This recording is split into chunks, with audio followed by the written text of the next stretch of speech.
شهر رمضان الذي أنزل فيه القرآن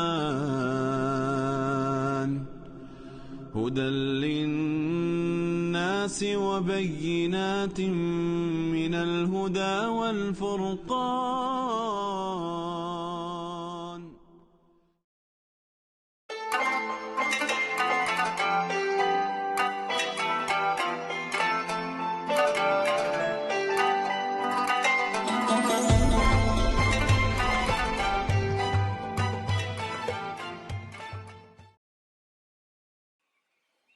Bismillahirrahmanirrahim. Assalamualaikum warahmatullahi wabarakatuh. Sahabat marhaba yang dirahmati Allah Subhanahu wa taala. Sebelumnya izinkan saya berdoa terlebih dahulu. A'udzubillahi minasyaitonirrajim. Rabbishrah li sadri wa yassir li amri wahlul 'uqdatam min lisani yafqahu qawli. Subhanaka la ilma lana illa ma 'allamtana innaka antal alimul hakim. Pertama, alhamdulillah, segala puji hanya bagi Allah Subhanahu wa taala. Salawat serta salam tercurahkan kepada Nabi kita, Nabi Muhammad SAW, beserta sahabat dan keluarganya. Sahabat marhaba yang dirahmati Allah Subhanahu wa taala, alhamdulillah, akhirnya kita sampai kepada bulan Ramadan, bulan yang penuh rahmat, bulan yang dimana Al-Quran diturunkan, bulan yang begitu diberkahi, dimana amal-amal soleh kita dilipat gandakan, dan rajanya para bulan dalam setahun. Sahabat marhaba yang dirahmati oleh Allah Subhanahu wa taala, sesungguhnya sabar memiliki segudang hikmah dan manfaat untuk hidup kita. Seperti yang dikutip dalam buku Sabar dan Syukur dan disusun oleh Ulia Ali Ubaid, dikatakan bahwa Allah mensifatkan orang-orang yang sabar dengan berbagai sifat. Bahkan kata sabar disebutkan 70 kali dalam Al-Quran. Luar biasa bukan? Bayangkan, kita menjadi bagian dari orang-orang yang dicintai oleh Allah Subhanahu wa taala dengan memiliki sifat sabar. Bahkan Allah menjanjikan kebaikan-kebaikan dan derajat yang tinggi dan kemuliaan kepada orang-orang sabar sebagai hadiah dari buah kesabarannya. Hal tersebut sangat sesuai dengan apa yang tercantum dalam surat Ali Imran ayat 146. A'udzubillahi minasyaitonirrajim. Wallahu yuhibbus shabirin. Sesungguhnya Allah mencintai orang-orang yang sabar. Coba kita bayangkan, bagaimana kita dicintai oleh Allah, dicintai oleh Tuhan pemilik semesta ini dengan memiliki sifat sabar. Sahabat marhaba yang dirahmati oleh Allah Subhanahu wa taala, tidak kita belajar dari kisah para nabi, di mana nabi-nabi Allah Subhanahu wa taala diuji dengan cobaan yang begitu berat, dengan masalah yang bertubi-tubi. Salah satunya dari antara kisah-kisah para nabi, ada satu kisah yang paling masyhur akan kesabarannya, yaitu adalah Nabi Ayub alaihissalam. Bayangkan, begitu banyak ujian yang menimpa Nabi Ayub alaihissalam.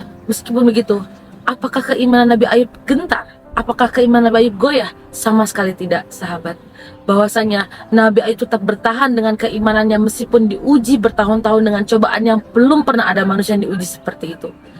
Sudah saatnya kita menjadikan kisah Nabi Ayub ini sebagai suri tauladan bagi kita.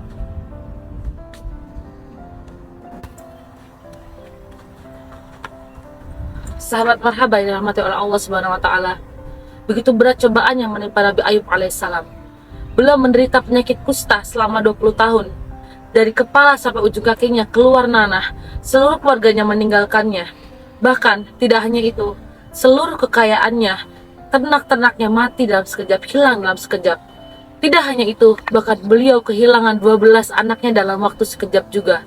Namun, apakah Nabi Ayub kufur terhadap Allah? Tidak, sama sekali tidak. Nabi Ayub alaihissalam tahu betul bahwasanya apa yang ia miliki semuanya adalah milik Allah. Hanya satu, apa yang ia pikirkan saat itu, begitu nikmat yang beliau terima sebelum ia mendapat cobaan ini, sehingga beliau pun malu untuk meminta kepada Allah. Bahkan istri yang bertanya, "Wahai Nabi Allah, mengapa engkau tidak meminta kepada Allah untuk diberikan kesembuhan?" Apa yang Nabi Ayub alaihissalam katakan kepada istrinya? "Wahai istriku, berapa lama kita mendapatkan kenikmatan sebelumnya, kekayaan, anak-anak yang sehat, ternak-ternak yang banyak?"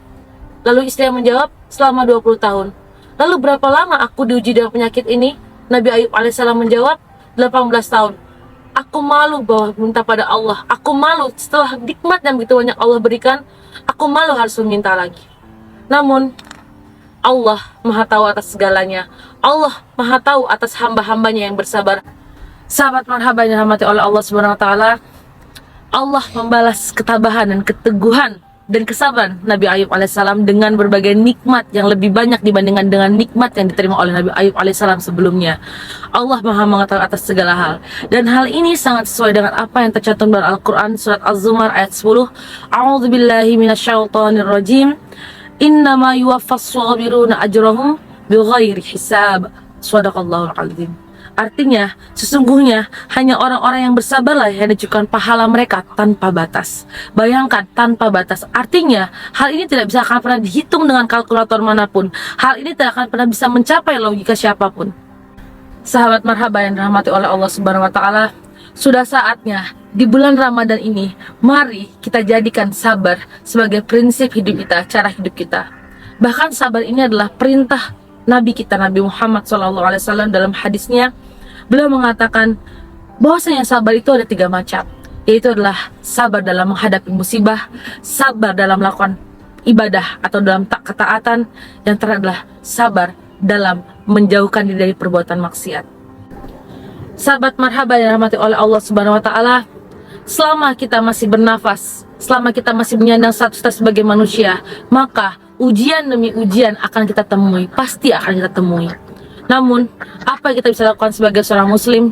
Kita harus bersabar, berjaga diri dari keputusasaan, meminta pertolongan Allah Subhanahu wa taala agar dilindungi dari segala keputusasaan.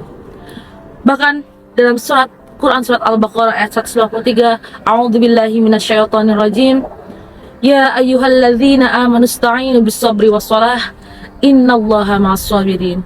Hai orang-orang yang beriman, jadikanlah sabar dan salat sebagai penolong kalian. Sesungguhnya Allah bersama orang-orang yang sabar. Bayangkan, berkali-kali kalau kita sering membaca Quran, kita akan mendengar innallaha ma'as-sabirin, innallaha ma'as-sabirin, wa basyirus sabirin, dan seterusnya. Allah berkali-kali menguatkan Allah bersama orang-orang yang sabar. Tidakkah kita ingin jadi bagian dari itu?